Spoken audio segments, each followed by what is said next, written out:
Hi guys, I hope you're all well.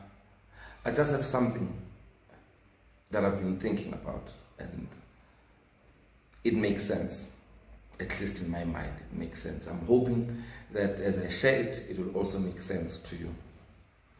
I've been looking at people who love their booze. They love each other, and as a pastor, as a Christian, as someone who believes in God, the Bible teaches me or tells me to love the world. It tells me to love my enemies. It tells me to love everyone. And it even says, how can I claim that I love God if I hate my brother or my sister whom I see with the naked eye? Now, maybe let's define what love is. According to the Bible, the word that is used for love, it is agape. Agape means a love feast, for those who are theologians. Agape means a love feast. So the first thing that you see about love, it is that it works on the premises of inclusivity. Love is inclusive because the word used for love, which is agape, literally means a love feast. And I then looked at people who love their booze. They always love feasts. They've got a party for that. They've got an occasion for that. And in all those occasions, feasts, they are invitational. Somehow, people who love their booze understand what love is, because love is invitational. And therefore, if love is invitational, it means that love is inclusive. And that is why, for instance, people who love their booze, they're always inviting someone. Can we have a glass of beer? Can we have 2 beers? Can we have whatever? They can have food, but booze must be there. Others even forget about food and they just down their booze and that's it. But more than the booze, they understand that this booze thing, they can't do it alone. You'll hear them saying, taking booze alone is boring.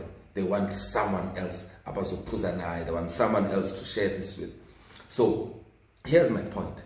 1, if love, according to the Bible, means a love feast, it therefore means, as people, if you are to learn from those who love their booze, it means that the first thing that we ought to learn, it is that love on its own, it is inclusive. I wonder how many of us are inclusive. A lot of times, families die, businesses die, churches die because people choose to be exclusive. Things that have meaning, things that are of importance to us, they lose their importance because people choose to be exclusive. Once church becomes exclusive, no one wants to be part of it. Once families become exclusive, no one wants to be part of those families. So inclusivity is an element of love. Number 2, people who love their booze, they are considerate. They will always consider who's got the booze, who's got no booze, who's got food, who doesn't have food.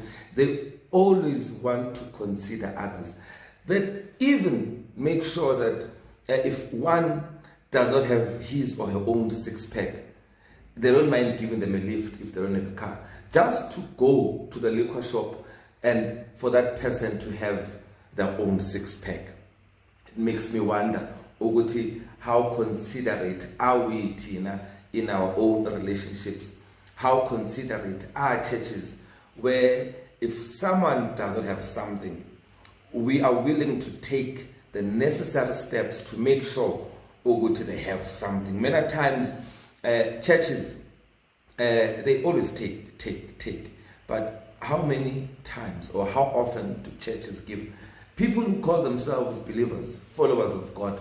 How many of them are honestly considerate, would consider others when they're sick, would consider others when they need help, would consider others when they need some form of assistance? Love is considerate. Love is considerate. We can't miss that. But people who love booze, they are forever considerate. They want to know, did someone get home safely? Is someone coming to join us, and are they safe along the way? They want to make sure, does anyone need money or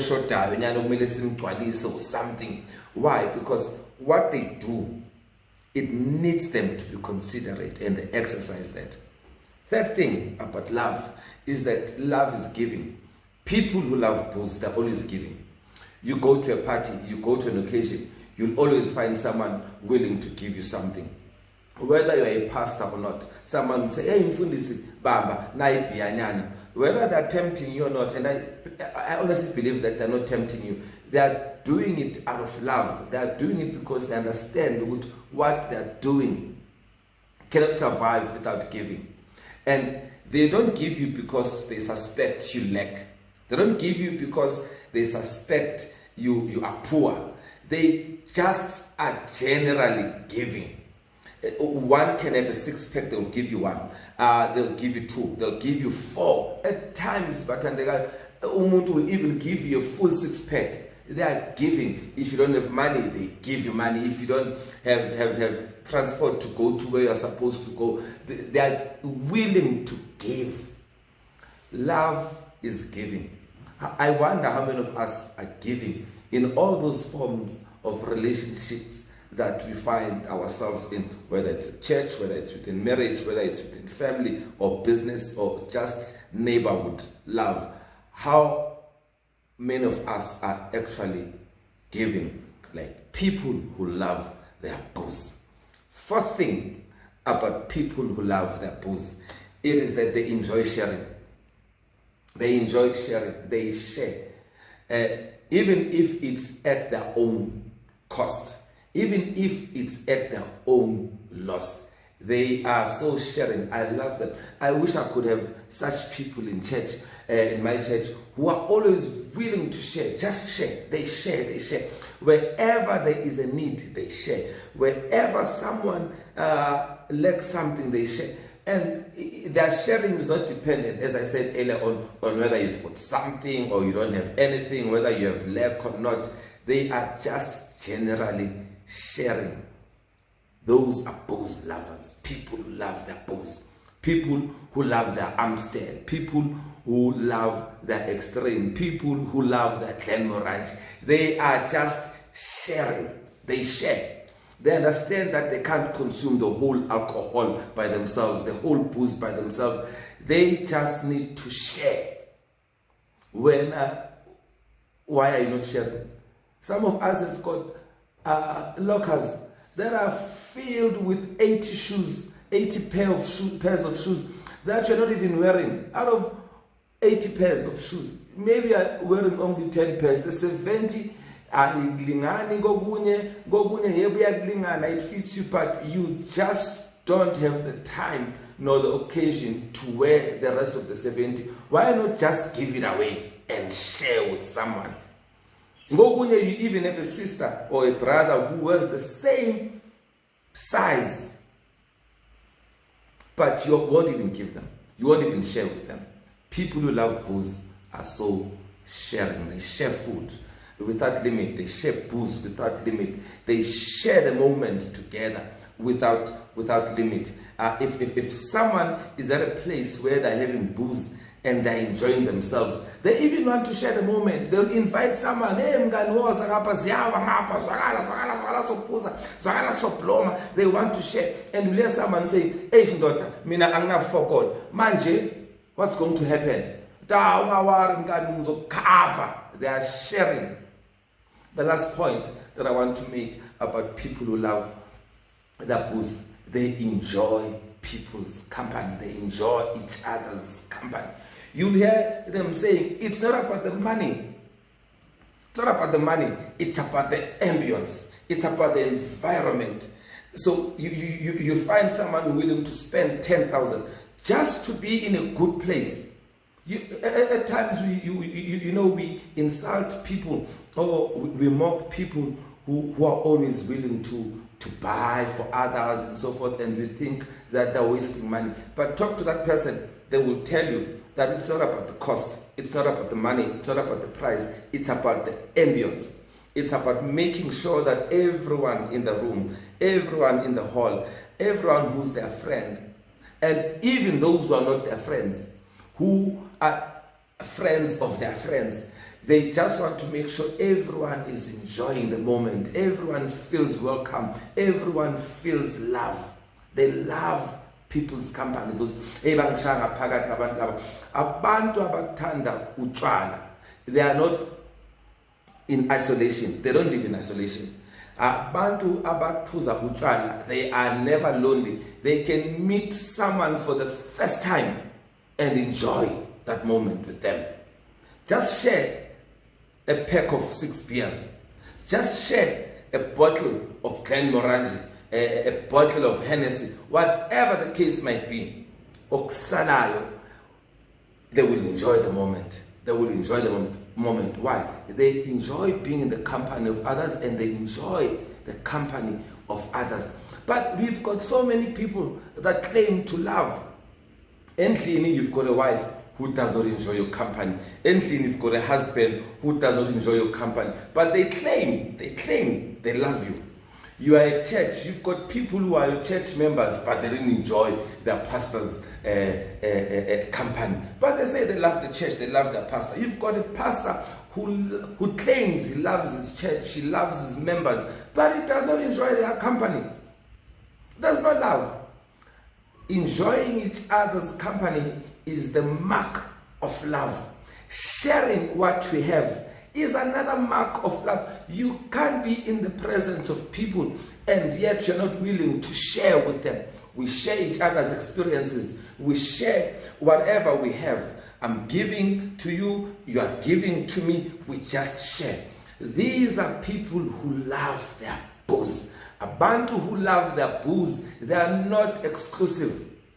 Whatever they do, they are inclusive. Abantu abathanda utshwala abathandekayo, they want to do things with their family. They want to do things with their friends. Ela uthole umuntu in the family who says, I love my family, but they always exclude themselves. How come? If you love a family, you'll always be inclusive. You'll always have them in mind.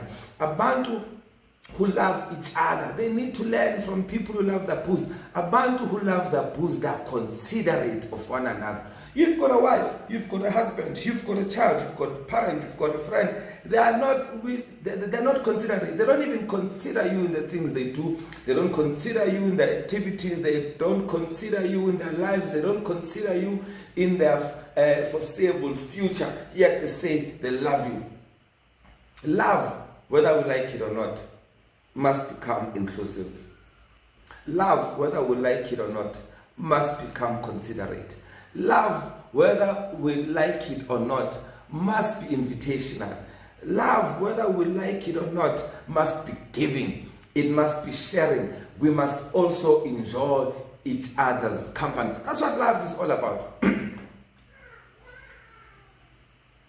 That's love.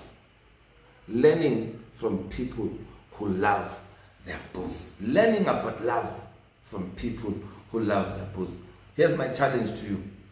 This coming weekend, I just want you to go and hang around with people who love their booze. See their culture. Observe them. Observe how they do things. Observe how they invite each other, how they're considerate, how they're sharing, how they're giving, and how they enjoy each other's company. And emulate that and go and apply it in your life. Go and apply it in your church, in your business. Go and apply it in your family. Go and apply it in your community. You will find yourself at a point where you are fulfilled. There is that thing that makes people who love their booze always want to be together. No one judges them. Why? The environment is inclusive. No one looks down on them. Why? The environment is considerate. They never feel that they lack. Why? Because the environment is sharing and giving. They are never lonely. They are never alone. Why? The environment says, I enjoy your company, my brother. I enjoy your company, my sister. Go and learn from them. emulate that, and see the benefit in your life. At the end of it all, the Lord commands us to love each other.